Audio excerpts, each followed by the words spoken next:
तो दोस्तों चलिए लेकर के आ गए हैं आपके लिए टेस्ट नंबर 65। जी हाँ दोस्तों, पिछले दिन जो साइंस का टेस्ट हुआ था एएलपी और टेक्नीशियन ग्रेड 3 के लिए, दोस्त उन सभी का स्कोर कार्ड यानी कि रिजल्ट अब प्लस टेस्ट पेपर आ चुका है। तो दोस्त स्कोर कार्ड देखने से पहले हम क्या करते हैं कि टेस्ट पेपर देख लेते हैं कि क्या सही है और क्या गलत है। ठीक है, टेस्ट पेपर पे हम डिस्कस कर लेते हैं। और जो लोग नए हैं और टेस्ट देना चाहते हैं आप भी एएलपी और टेक्नीशियन ग्रेड 3 के लिए, तो दोस्त आप भी टेस्ट में पार्टिसिपेट कर सकते हैं। बिल्कुल फ्री में होता है, निःशुल्क होता है, 1 रुपया पैसा नहीं लगता है। कैसे देना है ये टेस्ट पेपर देखने के बाद आपको हम बता देंगे कि आप कैसे टेस्ट में भाग ले सकते हैं। ठीक है, तो कम से कम आप टेस्ट पेपर तक के बने रहिएगा ताकि आप जान सके कि आप कैसे टेस्ट में पार्टिसिपेट कर सकते हैं। चलिए क्या करते हैं कि टेस्ट पेपर का क्वेश्चन देख लेते हैं और डिस्कस कर लेते हैं इस पे। देखिएगा, ये क्वेश्चन नंबर फर्स्ट है, टेस्ट पेपर का है। क्या है इसमें कि ये एक जो है मानव जो है वयस्क मानव है, उसके कंकाल में कितनी हड्डियां होती है ये कहा जा रहा है। बहुत सिंपल से क्वेश्चन है लेकिन है इंपॉर्टेंट, पूछे जाते हैं ये चीजें। ठीक है, देखिए इसमें आपका जो है करेक्ट आंसर होगा दोस्त ये 206 हड्डियां। ठीक है, कि एक स्वस्थ मानव जो होता है उसके कंकाल में जो है कितनी हड्डी होती है, 206 हड्डी होती है। जान लीजिए कि अभी रिसेंटली जो है रिसर्च में पता चला है कि जैसे कि 206 से 213 तक की हड्डियां हो सकती है, लेकिन चलिए इसमें ऑन पेपर तो अभी हुई है नहीं। ठीक है, इसलिए अभी हम क्या करेंगे 213 नहीं लेकर के 200 क्या करेंगे हम 6 ही मारेंगे। ठीक है, तो ये 206 ही मारिएगा अभी। ठीक है, जैसे पेपर ऑन पेपर आएगी उसके बाद आप 213 मार सकते हैं, लेकिन नहीं है। चलिए, अब बच्चे जो जन्म लेते हैं उसमें तो पता ही कि उसके शरीर में कितनी हड्डी होती है। तो बच्चे के समय में क्या होती है ना दोस्त कि 300 के प्लस जो है क्या होती है कि हड्डियां होती है, लेकिन वो जुड़ जुड़ कर जो है क्या होती है कि हड्डी कम हो जाती है स्वस्थ मतलब एक वयस्क होने में। ठीक है, तो इसको याद रखिएगा, इंपॉर्टेंट है, बच्चे में भी पूछे जाते हैं कि कितनी हड्डियां होती है। चलिए सेकेंड क्वेश्चन देखिएगा। सेकेंड क्वेश्चन कहा जा रहा है कि कंप्यूटर डेटा मापने के लिए सबसे बड़ी इकाई कौन सी होती है। जी हाँ, सबसे बड़ी इकाई अभी तक सुने होइएगा टेराबाइट या गीगाबाइट। ठीक है, तो इसमें आपको बताना है कि सबसे बड़ी इकाई कौन सी है जो कंप्यूटर की इकाई को मापा जा सकता है। देखिए आपको करेक्ट आंसर बताते हैं दोस्त, ये सेकेंड नंबर योटोबाइट। योटोबाइट जो है जान लीजिए कि सबसे बड़ी इकाई है कंप्यूटर डेटा मापने का, सबसे बड़ी इकाई। अब जान लीजिए कि एक योटाबाइट जो होता है वो कितने जीबी के बराबर होता है। जान लीजिए कि एक योटाबाइट जो होता है दोस्त वो 1 × 10⁻⁴ आपका 15 गीगाबाइट यानी कि जीबी के बराबर होता है, जान लीजिए। जबकि 1 टेराबाइट अगर जाइएगा तो वो 1024 जीबी के बराबर 1 टेराबाइट यानी 1 टीबी जो होता है सो। ठीक है, लेकिन उससे भी कई गुना ये है। ठीक है, योटाबाइट तो इंपॉर्टेंट है, पूछे जा सकते हैं ऐसे क्वेश्चन। कंप्यूटर से भी आप लोगों को 10 नंबर का क्वेश्चन पूछा जाएगा, तो कंप्यूटर भी क्या कीजिएगा दोस्त की कमांड रखिएगा। ठीक है, चलिए देखिएगा, इसमें अगला क्वेश्चन कहता है कि एक बाइट में कितने बिट्स होते हैं। जो कंप्यूटर सेट जो होता है वो बिट्स का सेट जो होता है वो कंप्यूटर की मेमोरी का एक जो है क्या होता है कि अक्षर को दर्शाता है। ठीक है, सिंगल कैरेक्टर्स को दर्शाता है, जान लीजिए। तो इसमें सीधी सवाल है कि एक बाइट में कितने बिट्स होते हैं। ठीक है, कभी कभी निवल भी पूछा जाता है, वो भी बता देंगे कि एक निवल में कितने जो है बिट्स होते हैं, तो ये भी पूछा जाता है। निवल भी काफी इंपॉर्टेंट क्वेश्चन है। जान लीजिए सबसे पहले यहाँ पे कि एक बाइट में कितने बिट्स होते हैं। दोस्त एक बाइट में जो है 8 बिट्स होते हैं। ठीक है, ये 4th नंबर मेरा ऑप्शन करेक्ट होगा, 8 बिट्स होते हैं। अब थोड़ा सा जान लीजिए कि निबल पूछा जाता है कि एक निबल बराबर कितना बिट्स होता है। तो जान लीजिए कि एक निबल बराबर जो होता है वो 4 बिट्स के बराबर होता है। ठीक है, कितना, 4 बिट्स के बराबर पूछा जाता है। ये क्वेश्चन काफी हाईलाइटेड है और पूछे जाते हैं ये, तो इसको ध्यान में रखिएगा, काफी इंपॉर्टेंट है। चलिए नेक्स्ट क्वेश्चन दिखाते हैं। देखिएगा, इसमें अगला क्वेश्चन कहता है कि मानव शरीर में रक्त परिसंचरण तंत्र जो महाधमनी होता है वो धमनी में प्रवेश करता है, कहां से प्रवेश करता है यही इसमें बताना है। ठीक है देखिएगा, आपको बताते हैं कि ये सेकेंड नंबर मेरा ऑप्शन करेक्ट होगा। क्या, बाया वेट्रिकल से। बाया वेट्रिकल से क्या होता है ना कि दोस्त महाधमनी में जो है रक्त परिसंचरण तंत्र जो होता है वो प्रवेश करता है। ठीक है, तो इंपॉर्टेंट है ये भी। चलिए अगला देखिएगा, ये सभी क्वेश्चन जो है दोस्त टेस्ट का ही है। 25 क्वेश्चन दिए गए थे टेस्ट में और 25 के 25 इंपॉर्टेंट है जो एएलपी टेक्नीशियन ग्रेड 3 के लिया गया है। ठीक है, तो देखेंगे आज किसने कितना नंबर लेकर के आया है वो भी आपको दिखाएंगे। चलिए इसमें पहले देख लेते हैं। हाँ, दिया हुआ है कि एक सार्वभौमिक दाता व्यक्ति का रक्त समूह क्या होता है जो किसी को भी ब्लड दे सकता है, उसका ब्लड ग्रुप क्या होता है। सार्वभौमिक दाता करने का क्या मतलब, डोनर्स। ठीक है, यूनिवर्सल डोनर्स, किसी को भी दे सकता है वो ब्लड। तो ध्यान रखिएगा, आपको बताते हैं कि ये 3rd नंबर ओ ग्रुप का ब्लड जो होता है वो किसी को भी दिया जा सकता है। और किसी से भी ब्लड अगर ले ले तो सार्वभौमिक जो है एक्सेप्टर जो होता है, सो जो किसी से भी ब्लड ले लेता है वो ए बी पॉजिटिव होता है, ये सेकेंड नंबर, ठीक है। लेकिन अगर क्वेश्चन के अकॉर्डिंग दोस्त चला जाए तो सार्वभौमिक दाता कहता है ओ पॉजिटिव होता है। जान लीजिए ओ पॉजिटिव बहुत जो है रेयर होता है, रेयर न कहिए इसको, मतलब कहने का मतलब होता है कि 10 15 20 आदमी में से एक का वो पॉजिटिव जो है ब्लड ग्रुप आता है। तो इंपॉर्टेंट है, किसी को भी दे सकता है ये ब्लड। चलिए अगला क्वेश्चन देखिएगा दोस्त। अगला क्वेश्चन कहा जा रहा है कि मानव शरीर के किस अंग में लिम्फोसाइट कोशिका बनती है। जी हाँ, लिम्फोसाइट का नाम सुने होइएगा, तो वो कहां पे बनता है, ध्यान रखिएगा। आपको करेक्ट आंसर बताते हैं दोस्त, वो अस्थि मज्जा में बनता है। कहां बनता है? अस्थि मज्जा में आपका लिम्फोसाइट बनता है। लिम्फोसाइट, अब जान लीजिए कि लिम्फोसाइट थोड़ा सा आप सुन करके बहुत लोग जो है वो सोचते होंगे क्या है क्या नहीं। जान लीजिए कि लिम्फोसाइट जो होता है वो WBC यानी कि व्हाइट ब्लड सेल जानते होइएगा, जैसे RBC होता है, तो उसी तरह से लिम्फोसाइट भी होता है। क्या होता है कि WBC का ही एक पार्ट होता है। ये भी क्या करता है कि WBC की तरह ही कार्य करता है। WBC का काम क्या होता है कि शरीर के जो है शरीर का रक्षा करना होता है, जो छोटे मोटे संक्रमण होता है उससे रक्षा करता है। तो उसी तरह से ये लिम्फोसाइट भी होता है कि शरीर के अंदर जो है थोड़ी छोटी मोटी जो है वायरस से जीवाणु ये सब जो होती है आके संक्रमित करती है, उससे क्या करता है कि ये रक्षा करने का काम करता है। ठीक है, तो इंपॉर्टेंट है। चलिए अगला देखिएगा दोस्त। अगला क्वेश्चन आपको दे दिया है कि टाइटेनियम ऑक्साइड का उपयोग निम्नलिखित में से किस उद्देश्य के लिए किया जाता है। ठीक है, टाइटेनियम ऑक्साइड का जान लीजिए। पहला नंबर कहता है कि डेटा संरक्षण के लिए, डेटा संग्रह के लिए किया जाता है, या दूसरा नंबर कहता है कि फेस पाउडर के लिए किया जाता है, तीसरा सफेद पेंट के लिए, चौथा कहता है कि उपयुक्त में से सभी के लिए किया जाता है। दोस्त किसके लिए टाइटेनियम ऑक्साइड का उपयोग किया जाता है जान लीजिए। आपको हम बताते हैं कि फर्स्ट नंबर डेटा संग्रह, दूसरा नंबर आपका फेस पाउडर और तीसरा नंबर सफेद पेंट, इन सभी के लिए किया जाता है। ये फोर्थ नंबर मेरा ऑप्शन करेक्ट होगा। अब जान लीजिए कि टाइटेनियम ऑक्साइड का आखिर उपयोग इन सभी में ही क्यों किया जाता है, मल्टी जो है यूजेज के लिए। काफी इंपॉर्टेंट है क्यों किया जाता है। जान लीजिए कि आपको बताते हैं कि टाइटेनियम ऑक्साइड जो होता है दोस्त, उसमें यूवी पाया जाता है। यूवी मतलब अल्ट्रावायलेट रे जो होता है वो पाया जाता है, प्रतिरोधक का गुण होता है। ठीक है, और इसी गुण के वजह से, यूवी के गुण के वजह से ही क्या होता है कि इसका इस्तेमाल जो है बहुत सारे चीजों में, जैसे कि ये सभी में, उसके अलावा भी किया जाता है। पेंट, स्याही, स्क्रीन, सन स्क्रीन क्रीम होता है, प्लास्टिक, कागज, रबड़, ये सभी चीजें होती है उसमें टाइटेनियम ऑक्साइड का इस्तेमाल किया जाता है। ठीक है, चलिए अगला देखिएगा दोस्त। अगला क्वेश्चन कहता है कि नीचे जो है गैस और उसके जो है घटक दिए गए हैं इसमें। ठीक है, तो इसमें निम्नलिखित में से हमें क्या करना है ना कि गलत युग्म का चयन करना है कि गलत स्टेट मतलब युग्म कौन सा है जो मिलान करता है। पहला नंबर देख लीजिए, कहता है कि प्राकृतिक गैस मिथेन है। बिल्कुल सही है, प्राकृतिक गैस मिथेन है। जो क्या होता है कि सड़े गले जो आपका जो होता है वो चीजों से जो गैस निकलती है वो मिथेन गैस ही होता है। ठीक है, तो ये सही है, प्रकृतिक से ही प्राप्त होता है, नेचुरल से ही। ठीक है, सेकेंड नंबर देख लीजिए। सेकेंड नंबर कहता है तरल पेट्रोलियम गैस, जो ब्यूटेन और आइसोब्यूटेन कहता है, बिल्कुल सही है। ठीक है, जो पेट्रोलियम गैस जो होता है LPG होता है, जान लीजिए वो भी क्या होता है कि आइसोब्यूटेन नॉर्मल ब्यूटेन का है, तो क्या होता है कि मिश्रण होता है, ये भी सही है। तीसरा नंबर देख लीजिए। तीसरा नंबर कहता है कि संपीड़न प्राकृतिक गैस, ठीक है, वो मीथेन होता है, कंप्रेस्ड नेचुरल गैस, तो ये भी सही है। CNG में जो है आपका जो है मीथेन का जो है होता है इसमें, ये भी सही है। फोर्थ नंबर देख लीजिए। फोर्थ नंबर दोस्त कहा जाए कि उत्पादन गैस, उत्पादन मतलब गैस करने का क्या मतलब, प्रोड्यूसर गैस। प्रोड्यूसर गैस कहता है कि इसमें कार्बन मोनोऑक्साइड गैस और हाइड्रोजन होते हैं। दोस्त ये गलत है, ये गलत स्टेटमेंट है। जान लीजिए कि एक तो इसमें सही है कि कार्बन मोनोऑक्साइड गैस होता है, लेकिन उसके साथ हाइड्रोजन नहीं होता है। हाइड्रोजन नहीं होता है, क्या होता है, नाइट्रोजन होता है। ठीक है, तो इसको ध्यान में रखिएगा। कार्बन डाइऑक्साइड देखिए, एक सही दे दिया है, एक गलत दे दिया, तो इसी को हमको चुनना है। बहुत कार्बन डाइऑक्साइड देख करके सोचे होंगे कि नहीं सब तो सही है, लेकिन हाइड्रोजन ना होकर के क्या होता है कि नाइट्रोजन होता है, कंप्रेस्ड कहते हैं प्रोड्यूसर गैस में। ठीक है, चलिए अगला दोस्त क्वेश्चन देखिए कि मोबाइल संचार का जो होता है कि विभिन्न तरह के जो है पीढ़िया होता है, जनरेशन होता है।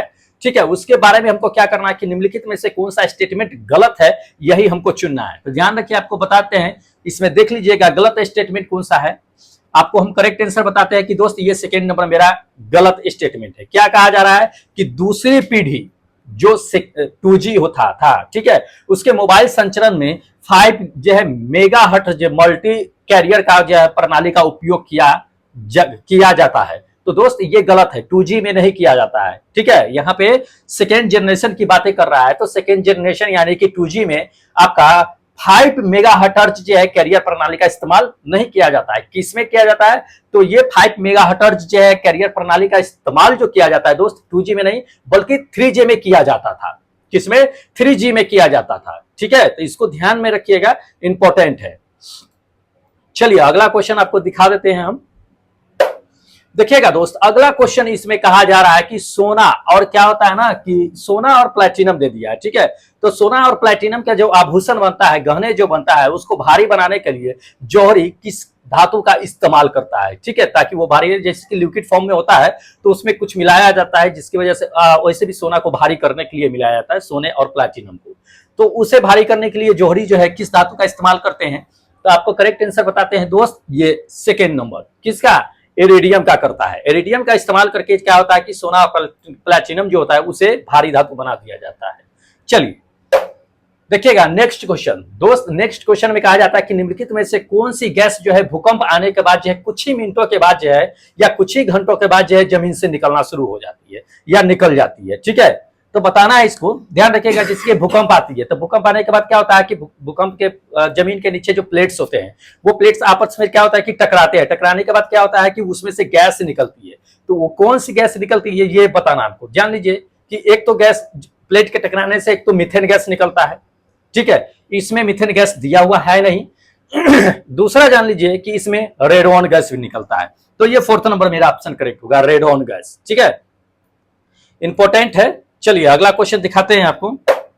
अगला क्वेश्चन देखिएगा दोस्त, इसमें कहा जा रहा है कि संगमरमर का इसमें रासायनिक सूत्र कौन सा है ये बताना है। संगमरमर इसमें कौन है ये बताना है। तो देखिए संगमरमर का सूत्र जो होता है वो CaCa3 होता है। CaCO3 कैल्शियम कार्बोनेट होता है जो संगमरमर का सूत्र होता है। ये फर्स्ट नंबर मेरा ऑप्शन क्या होगा?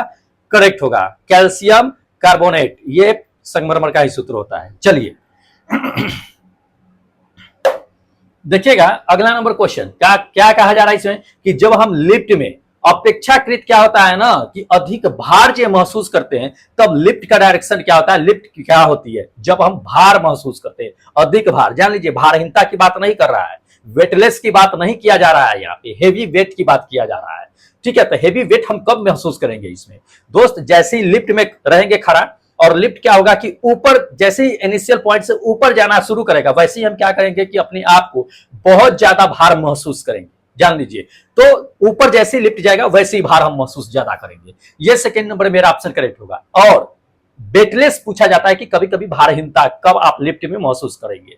तो जान लीजिए भारहीनता अपने भार से भी कम भार कम महसूस करेंगे दोस्त जब लिफ्ट नीचे आ रही होगी या लिफ्ट की डोरी अगर टूट जाती है तो उस समय बहुत ज्यादा जो है वेटलेस हम अपने आप को महसूस करेंगे। कभी कभी ये चीजें पूछा जाता है। ठीक है, तो ध्यान रखिएगा।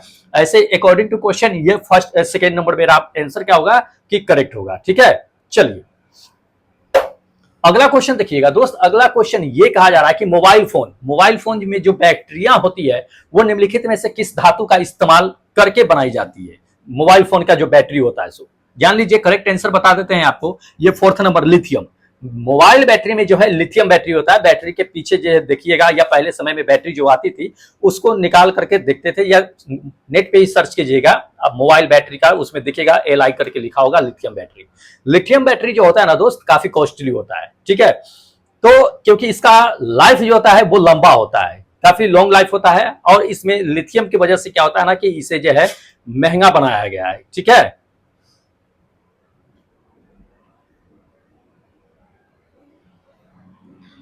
हाँ तो अब चलते हैं अगले क्वेश्चन पे। अगला क्वेश्चन देखिएगा, कहता है कमरे के ताप पर किसकी जो है विद्युत प्रतिरोधकता जो है न्यूनतम होती है? छोड़िए कमरे के ताप पे विद्युत प्रतिरोधकता से कोई मतलब नहीं है, कमरे के टेम्परेचर पे कह रहा है। ठीक है, तो ध्यान रखिएगा इसमें देखिए सबसे अच्छा सुचालक कौन सा होगा? सबसे अच्छा तो अच्छी तरह से हम जानते हैं कि इन सभी में से तांबा जो है सबसे अच्छा सुचालक होता है, प्रतिरोध भी इसका कम होता है। तो ये प्रतिरोध जो है तांबा का क्या होगा कि कम होता है और सब में, इन सभी चारों में से। ठीक है, तो इंपॉर्टेंट है। चलिए अगला क्वेश्चन दिखाते हैं। अगला क्वेश्चन देखिएगा। अगला क्वेश्चन कहता है कि चुंबकीय क्षेत्र का मात्रक क्या होता है? तो चुंबकीय क्षेत्र का मात्रक होता क्या है? काफी इंपॉर्टेंट क्वेश्चन है और कई बार ये क्वेश्चन पूछा भी जा चुका है एग्जाम में। तो चुंबकीय क्षेत्र का जो मात्रक होता है दोस्त ये वेबर होता है। ठीक है, सेकेंड नंबर सेकेंड नंबर मेरा ऑप्शन क्या होगा कि करेक्ट होगा वेबर। ठीक है, चलिए अगला क्वेश्चन देखिएगा दोस्त। अगला क्वेश्चन कहा जा रहा है कि उच्च उनतास पर मानव शरीर में आरबीसी क्या हो जाता है। ठीक है, अगर जैसे जैसे आप वायुमंडल के ऊपर जाते हैं वैसे वैसे आपके आरबीसी में क्या परिवर्तन होता है। देख लीजिए, बहुत लोग गलती कर देते हैं इसमें कि बहुत लोग मार देते हैं कि उसकी आकार बढ़ जाती है। दोस्त, आरबीसी का आकार नहीं बढ़ता है बल्कि उसकी संख्या में वृद्धि हो जाती है। ध्यान रखिएगा, आरबीसी के संख्या में वृद्धि हो जाएगी। ये थर्ड नंबर मेरा ऑप्शन करेक्ट होगा। और बहुत लोग मार देते हैं कि इसके आकार में परिवर्तन हो जाता है। दोस्त, आकार में परिवर्तन नहीं होता है। चलिए अगला क्वेश्चन देखिएगा, कहता है कि दूध से जब मक्खन निकाल लिया जाता है तो दूध का डेंसिटी क्या होता है, ये हमें बताना है, या क्या होता है ये। तो जान लीजिए, जैसे ही दूध से हम मक्खन निकाल लेते हैं तो मक्खन का डेंसिटी कम हो जाता है। मक्खन का डेंसिटी कम होता है और दूध का डेंसिटी बढ़ जाता है। तो जिसका डेंसिटी बढ़ जाएगा वो नीचे रहता है, जिसका डेंसिटी कम जाता है वो ऊपर रहता है। इसलिए क्या किया जाता है कि मक्खन को छान करके निकाल लिया जाता है और दूध का डेंसिटी बढ़ जाता है। इसको ध्यान में रखिएगा। तो ये सेकेंड नंबर मेरा ऑप्शन क्या होगा कि करेक्ट होगा। ठीक है, तो दूध से मक्खन निकालने की प्रक्रिया किस पे काम करती है, अपकेंद्र बल पे। ठीक है, यह भी क्वेश्चन पूछा जाता है। चलिए अगला देखिए, अगला कहता है कि टोबैको मोजेक वायरस का संबंध किससे है। टोबैको जो है मोजेक वायरस, तो वायरस ही दे दिया, स्वाभाविक बात है कि वायरस से ही संबंध होगा। ठीक है, तो देख लीजिएगा ये थर्ड नंबर मेरा करेक्ट होगा, विषाणु से यानी कि वायरस से संबंधित है टोबैको मोजेक वायरस जो है सो। अब जान लीजिए कि टोबैको मोजेको वायरस जो होता है वो आखिर होता कहाँ है। तो जैसे तंबाकू देखते होइएगा या पौधे जो होते हैं उसमें क्या होता है ना कि दोस्त टोबैको मोजेक जो वायरस हो जाता है। ठीक है, इससे होता क्या है जान लीजिए, टोबैको मोजेक जो वायरस जब होता है तो पत्तियों का जो रंग होता है हरा, वो हरा उसको जो है क्या करता है कि खत्म करके वो पीले रंग में कन्वर्ट हो जाता है। ठीक है, तो इसको ध्यान रखें क्योंकि उसमें क्लोरोफिल की जो है मात्रा को ये खत्म कर देता है धीरे धीरे। ये फैलता कैसे है दोस्त, या तो ये जो किसान होते हैं उसकी मदद से जा करके जो है पौधे में ये फैल जाता है, या अन्य बहुत सारे कारण होते हैं उसकी वजह से फैलता है। और ये जान लीजिए कि मेन तरह से आपका क्लोरोप्लास्ट जो होता है उसे खत्म कर देता है, जिसकी वजह से पत्तियां जो होती है वो पीला पड़ना शुरू हो जाती है। ठीक है, जैसे तंबाकू का खेती होता है तो उसमें भी यही चीजें होती है टोबैको का। ठीक है, चलिए अगला देख लीजिए। अगला क्वेश्चन कहा जा रहा है कि क्रिस्टल की संरचना जानने के लिए निम्नलिखित में से किसका प्रयोग किया जाता है। जी हाँ, काफी इंपॉर्टेंट है। तो क्रिस्टल की संरचना जानने के लिए जान लीजिए कि एक्स किरण का इस्तेमाल किया जाता है। ये सेकेंड नंबर मेरा ऑप्शन क्या होगा कि करेक्ट होगा, एक्स किरण का। और एक्स किरण का आखिर उपयोग क्यों किया जाता है जान लीजिए, क्योंकि एक्स किरण का वेवलेंथ जो होता है दोस्त 0.01 नैनोमीटर से लेकर के 10 नैनोमीटर के आसपास में होती है। जान लीजिए ये चीजें। ठीक है, और उसकी आवृत्ति फ्रीक्वेंसी जो होती है वो 30 PHZ कहिए उसको, और से लेकर के जो है 30 EZ तक की होती है। ठीक है, इसलिए इसका इस्तेमाल जो होता है ना वो ठोस के संरचना को जानने के लिए, क्रिस्टलीय संरचना जानने के लिए एक्सरे किरण का इस्तेमाल किया जाता है। ठीक है, जान लीजिए इंपॉर्टेंट है। चलिए अगला क्वेश्चन देखिए। अगला क्वेश्चन कहता है कि एक लड़की जो है झूला पर बैठी हुई है, झूला झूल रही है। ठीक है, पीरियड कर रही है, उसका आवर्तकाल सेम है। जैसे ही वो झूला पर खड़ा हो जाती है वैसे ही उसके झूले का दोलन यानी आवर्तकाल पीरियोडिक टाइम क्या होगा ये बताना है। ठीक है, तो जान लीजिए कि झूला पर बैठी हुई है, झूला झूल रही है, जैसे ही वो खड़ा होती है वैसे ही जान लीजिए कि टाइम पीरियड जो होती है वो कम हो जाती है। झूला झूलने की जो दोलन होती है वो कम जाती है। तो ये फर्स्ट नंबर मेरा ऑप्शन क्या होगा कि करेक्ट होगा। अब जान लीजिए कि आखिर कम क्यों जाती है। जब बैठी होती है लड़की झूले पर तो उसका सेंटर ऑफ मास जो होता है वो नीचे की ओर लगता है, जिसकी वजह से दोलन अधिक होती है। लेकिन जैसी वो खड़ा हो जाती है झूले पर वैसे ही सेंटर ऑफ मास जो होता है यानी द्रव्यमान केंद्र जो होता है वो ऊपर लगना शुरू होता है, वैसे ही झूले की गति जो होती है वो कम जाती है। ठीक है, तो इसको ध्यान में रखिएगा, ये भी क्वेश्चन जो है दोस्त पूछे जाते हैं। अगला क्वेश्चन देखिएगा दोस्त। अगला क्वेश्चन कहा जा रहा है कि एक यंत्र जो क्या करता है, यांत्रिक ऊर्जा को जो है विद्युत ऊर्जा में बदलता है, वह कौन सा यंत्र होता है। ठीक है, तो मैकेनिकल एनर्जी को इलेक्ट्रिकल एनर्जी में कन्वर्ट करने वाला जो होता है दोस्त, ये सेकेंड नंबर क्या होता है, डायनेमो होता है। इन्वर्टर क्या करता है, इन्वर्टर दोस्त आपको पता ही है कि क्या करता है, डीसी को एसी में कन्वर्ट करने का काम करता है और एसी को डीसी में रेक्टिफाई कन्वर्ट करता है। तो इसको ध्यान में रखिएगा, इंपॉर्टेंट है। ठीक है, चलिए अगला क्वेश्चन लेकर के चलते हैं। अगला क्वेश्चन देख लीजिए दोस्त। अगला क्वेश्चन ये कहा जा रहा है कि निम्नलिखित में से कौन सा युग्म में है जो सुमेलित नहीं है, मतलब सही मिलान नहीं किया गया है। तो करेक्ट आंसर आपको बताते हैं, जिसका सही मिलान नहीं है वो देख लीजिएगा। ये फोर्थ नंबर मेरा करेक्ट आंसर होगा कि इसका मिलान सही नहीं है। 1 माइक्रोमीटर बराबर कहता है 10⁻³ -3 मीटर कह रहा है, जो गलत है। ये माइक्रो का नहीं बल्कि मिली का होता है। 1 मिलीमीटर बराबर जो होता है 10 टू द पावर -3 होता है। मिली के बाद माइक्रो आता है जिसका जो है मान जो होता है 10 टू द पावर -3 ना होकर -6 होता है। ठीक है, तो 10 टू द पावर 6 होना चाहिए, ना कि -3 होना चाहिए। तो ये गलत दे रखा है। चलिए अगला क्वेश्चन देखिए, कहता है कि पहाड़ पर कभी कभी क्या होता है कि व्यक्ति के नाक और मुंह से क्या होता है कि खून यानी ब्लड निकलने लगता है, तो वह किस कारण से निकलता है? जान लीजिए, काफी इंपॉर्टेंट है। तो जैसे जैसे मनुष्य ऊपर जाता है, चाहे कोई भी व्यक्ति हो, वह अगर ऊपर जाता है तो क्या होता है, वायुमंडलीय दाब जो होता है वो कम होने लगता है और आपके शरीर का दाब जो है ज्यादा बढ़ जाता है ऊपर जाने के बाद। तो पहाड़ पे जाइए, माउंट एवरेस्ट पे जाइए, कहीं जाइए, तो वहां से नाक मुंह से ब्लड आना शुरू हो जाता है। इसी वजह से कि वायुमंडलीय दाब कम जाता है, आपके शरीर का दाब बढ़ जाता है। तो आपके शरीर का दाब जैसे ही बढ़ेगा तो वैसे ही क्या होता है कि तरल पदार्थ का बहाव किधर होता है, तो उच्च प्रेशर से निम्न प्रेशर की ओर होता है। ठीक है, हाई प्रेशर से लो प्रेशर की ओर।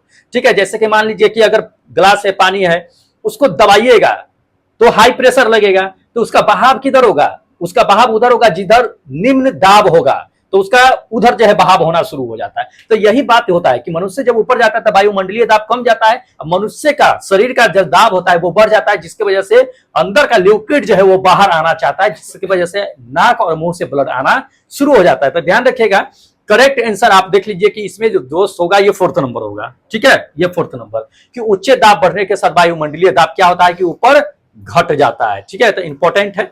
चलिए लास्ट क्वेश्चन दिखाते हैं आपको। यह है अपना लास्ट क्वेश्चन। क्या कहा जा रहा है कि समस्थानिक कार्बन 14 पद्धति का इस्तेमाल कहां किया जाता है? तो हम लोग अच्छी तरह से जानते हैं, बचपन से पढ़ते आए हैं कि कार्बन 14 पद्धति का इस्तेमाल जो होता है वो जीवाश्म जो होता है उसकी आयु निर्धारण करने में किया जाता है, कार्बन 14 पद्धति का। ठीक है, तो जान लीजिए कि ये 2nd नंबर मेरा ऑप्शन करेक्ट होगा। फॉसिल्स यानी कि जीवाश्म के आयु निर्धारण में किया जाता है। ठीक है, तो दोस्त ये था अपना 25 इंपॉर्टेंट क्वेश्चन जो टेस्ट में लिए गए थे। ठीक है, तो इसी तरह से 25 क्वेश्चन दिया जाता है। टाइम जो है आपका 6 या 7 मिनट रहता है, उसमें 25 क्वेश्चन आपको डील करनी होती है। अगर आपका यहाँ परफॉर्मेंस बेस्ट रहा तो श्योर है कि आपका एलपी टेक्नीशियन का जो सीबीटी होगा उसमें भी परफॉर्मेंस बेस्ट होगा। ठीक है, तो देखिए अब टेस्ट कैसे देना है आपको बताते हैं कि दोस्त ये एप्लीकेशन देख रहे हैं, इस एप्लीकेशन को क्या कीजिएगा कि प्ले स्टोर से गूगल प्ले स्टोर जो होता है वहां से क्या कीजिएगा कि इंस्टॉल कर लीजिएगा, जाकर के ERCB सर्च कीजिएगा, वहां पे आ जाएगा, वहां पे इसको इंस्टॉल कर लीजिएगा। इसी एप्लीकेशन पे क्या होता है कि टेस्ट होता है, एक दिन बाद अल्टरनेट डे करके होता है। ठीक है, तो इसको इंस्टॉल कर लीजिएगा, यहीं से आपको टेस्ट होगा। अगर किसी प्रकार की समस्या होगी तो देख लीजिए यहाँ पे नंबर भी दिया हुआ है, इस नंबर पे आप मैसेज या कॉल कीजिएगा, आपको हम बता देंगे कि कैसे टेस्ट देना है कैसे नहीं देना है टेस्ट। ठीक है, तो बिल्कुल लेट मत कीजिए क्योंकि अब समय लेट करने की नहीं है, अब समय है काफी मेहनत करने की। ठीक है, तो चलिए अब क्या करते हैं कि स्कोर कार्ड देख लेते हैं कि आज किसने कितना नंबर लेकर के आया है और फर्स्ट नंबर पे कौन है। चलिए देख लीजिए, यह है अपना स्कोर कार्ड।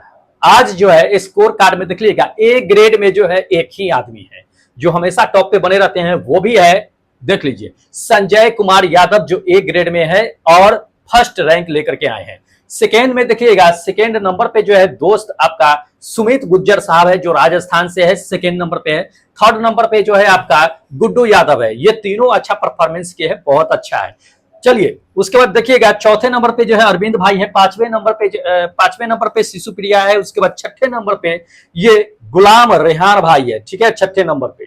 चलिए उसके बाद देखिएगा आपको बताते हैं 7वें नंबर पे मंतोष कुमार भाई है जो 7वें नंबर पे है। 8वें नंबर पे जो है निर्मल कुमार है और 9वें नंबर पे देख लीजिएगा कि नितेश भाई है। 10वें नंबर पे पवन भाई है। 11वें नंबर पे जो है वो वीरेंद्र भाई है। 12वें नंबर पे जो है आपका क्या है कि विकास भाई है 12वें नंबर पे। ठीक है, चलिए उसके बाद देखिएगा 13वें नंबर पे नितिन भाई है, बहुत अच्छा नितिन भाई, आपने परफॉर्मेंस अच्छा किया, बूस्ट किया है, 13वें नंबर पे है। 14वें नंबर पे देख लीजिएगा कि विनय जो यूपी से 14वें नंबर पे।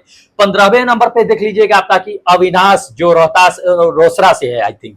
उसके बाद 16वें नंबर पे दोस्त जो है वो अजीत कुमार है। 17वें नंबर पे देखिएगा फिर अंकज कुमार है 17वें नंबर पे। 18वें नंबर पे जो है दोस्त न्यूटन साहब है, न्यूटन साहब 18वें नंबर पे पहुंच गए हैं। ये कलयुग का न्यूटन साहब है, ठीक है, जो टेस्ट में भाग ले रहे हैं, कलयुग के न्यूटन साहब। चलिए उसके बाद आपको हम बता देते हैं दोस्त 19वें नंबर पे। 19वें नंबर पे देखिएगा कि सुमित भाई है जो 19वें नंबर पे है। 20वें नंबर पे जो है रंजन पांडे है। उसके बाद 21वें नंबर पे दोस्त जो है ये सुमित है, सुमित किशोर करके है। 2 बार दे दिए हैं टेस्ट, पता नहीं कैसे 2 बार टेस्ट देते हैं। हम तो अलाउ एक ही बार करके रखते हैं, ये लोग पता नहीं कैसे करते हैं। चलिए, ज्यादा नंबर बूस्ट नहीं किए हैं आप। अगला नंबर पे देखिएगा आपका 22वें नंबर पे जो है अनूप कुमार है। 23वें नंबर पे हरेंद्र भाई है। 24वें नंबर पे जो है यश साहब है। ठीक है, यश साहब, सच में क्या आपका नाम यश ही है या यश लिख दिए हैं? हाँ, देखिएगा उसके बाद आपको बता देते हैं कि शक्ति साहब जो क्या है कि 25वें नंबर पे है। 26वें नंबर पे आपका जो है रंजन हट्टी से। 27वें नंबर पे के सिंह साहब जो जौनपुर से है। उसके बाद 28वें नंबर पे मृत्युंजय है। 29वें नंबर पे आपका जो है दोस्त अनिल कुमार वर्मा है। 30 नंबर पे देखिएगा कि अमन कुमार है। ठीक है, 30वें नंबर पे अमन कुमार है। उसके बाद देखिएगा 31वें नंबर पे योगेश साहब है। उसके बाद 22वें नंबर पे नहीं 31वें नंबर पे योगेश साहब है। 32वें नंबर पे देख लीजिएगा कि संजीव भाई है। उसका लवकेश भाई जो है 33वें नंबर पे है। 34वें नंबर पे पी कुमार है। आपका 35वें नंबर पे जो है अंकित राव साहब है। उसके बाद 36वें नंबर पे देख लीजिएगा कि कुंदन भाई है। ठीक है, जो 36वां स्थान हासिल किए हुए हैं। अपना स्थान देखिएगा कि कल पिछले दिन जो टेस्ट दिए हैं उससे अपर आया है या नहीं आया है, कि वहीं पे है। ठीक है तो थोड़ा सा मेहनत बूस्ट कीजिए, मेहनत कीजिए, जरूर आएगा ऊपर।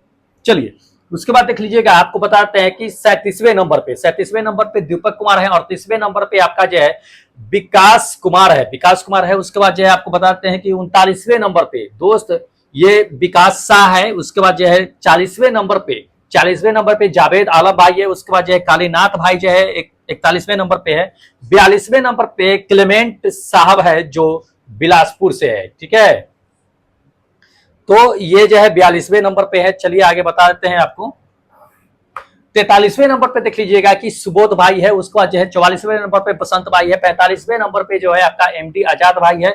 46वें नंबर पे राज साहब है। उसके बाद 47वें नंबर पे पवन भाई है। 48वें नंबर पे देख लीजिएगा कि रोहित कुमार साहब है। ठीक है, 48वें नंबर पे। 49 नंबर पे आरके गुज्जर साहब है। उसके बाद जो है 50 नंबर पे ये आपका सुमित साहब है। उसके बाद 51 नंबर पे जो है ये बबलू जो पटना से है। ठीक है, बबलू भाई कोई समस्या तो नहीं हुआ? बबलू भाई को बुक परचेज करने में समस्या हो रही थी, इन्हें परचेज करवाना पड़ा मुझे।